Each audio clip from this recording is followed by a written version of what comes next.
Second, one egg that a woman produces every month. And that, if it does not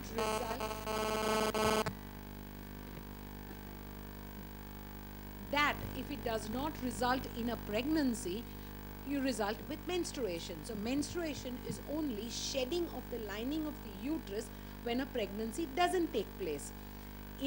Increase in the thickness of the lining of the uterus is because post-ovulation there's progesterone hormone which is increasing, and this progesterone hormone thickens the lining of the uterus. It basically, in layman's terminology, means making the bed ready for the baby to come and lie down. So implantation to take place, that's all that there is. And what gets shed out is that lining which is getting shed from no ovulation, from no pregnancy. That's about it. So it's not dirty, it's not bad, it's not healthy. It's not unhealthy, it's very healthy. In fact, I keep telling girls that if you are menstruating normally, every 28, 30 days means you're absolutely normal.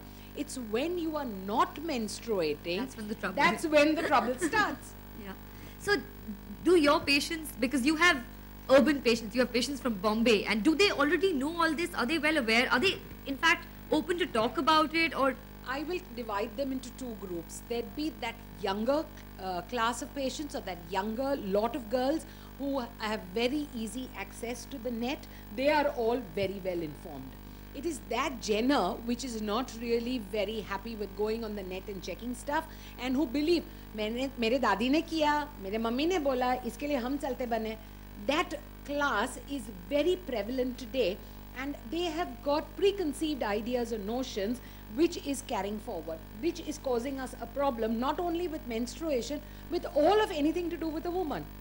Because they feel it is their prerogative. And pregnancy is the biggest problem for us, because ghee khaoge to bacha slide out hota hai. Now you give me scientific evidence or some reasoning, how can ghee be excreted in the vagina?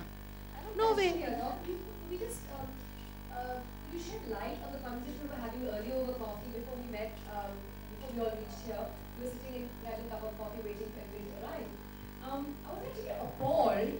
So my understanding, and I'm an educated, aware woman, my understanding of menstrual health and hygiene was this, that people in rural areas don't know anything about, of course Seema also has an opinion on this, that women in rural India don't have access to menstrual aids like sanitary napkins, whereas everybody in urban setting, and this is the key question here, that everybody in urban areas has access and uses sanitary pads for their periods. Now this is what doctor told me, and I had to have a really strong black coffee to recover from. Please, doctor.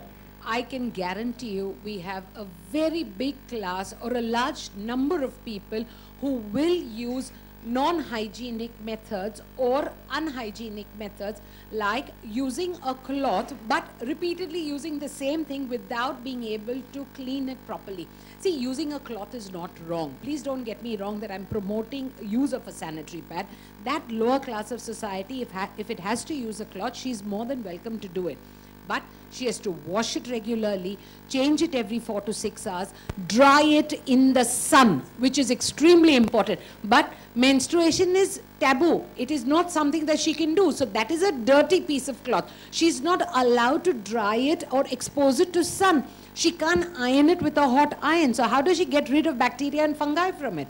So that is what is causing us a problem. And it's also not a function of economic. Not at all, not at all. I mean, there are sanitary pads which are available, which are relatively very, very cheap.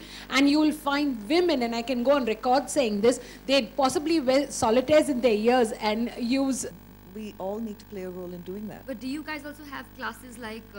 Yes, we do. Yeah? We do it in grade 4 before girls start menstruating. Okay. So that there's, and we do so is it like a sex education class? Or yeah, is it is. It's a sex education class, awareness of, we call it Chupi Todo, good touch, bad touch. Yeah. Because a lot of boys and girls don't know good touch, bad touch. In fact, I was looking at something today which said the statistics are 1 out of every 6 boys is sexually molested. in some form or the other, and 1 out of every 4 girls. And so you can imagine, and in urban, rural, both. So to bring awareness around what is good touch, bad touch, and then what is the menstrual. So it's just part of it. We're not giving special attention to the menstrual cycle because then you're bringing sort of a taboo in another sense around it. That is just a natural part of growing up. Okay, great. So coming down to hygiene, which is why we're here. Let's just quickly, some tips, some things, or some misconceptions we have. Yeah, about hygiene. Okay, what can we do? How do we educate people? Yeah, so my team has worked on creating focused attention on promoting hygiene regardless of what people